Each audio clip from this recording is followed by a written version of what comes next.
I originally became interested in becoming a patent attorney at a class at Drexel University, and I still remember it to this day. It was a guest lecturer in my engineering and law courses, and the professor had a friend who was a patent attorney.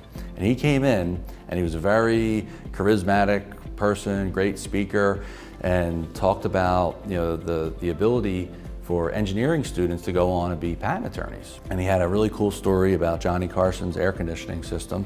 And this is back in, I guess, '93.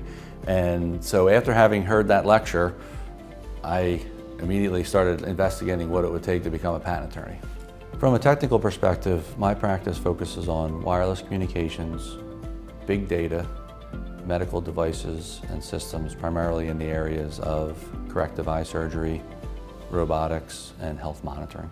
Intellectual property is a very exciting field, and there's many trends and many exciting things on the horizon. For example, number one, I think there'll be definitely a continued effort to provide more clarity and certainty around the definition of patent eligibility under Section 101.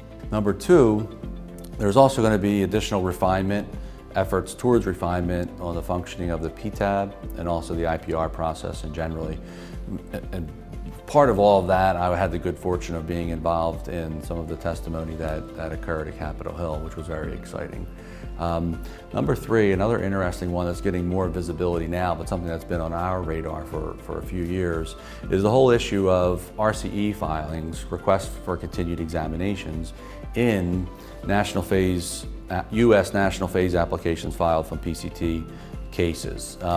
It's going to be particularly interesting where things land ultimately with issued patents that issued from those U.S. national phase applications that may not have had a declaration filed at the time the RCE was filed. So that's going to have a pretty big impact across the board, particularly for clients that file U.S. national phase applications off of PCT cases. So stay tuned for that as well.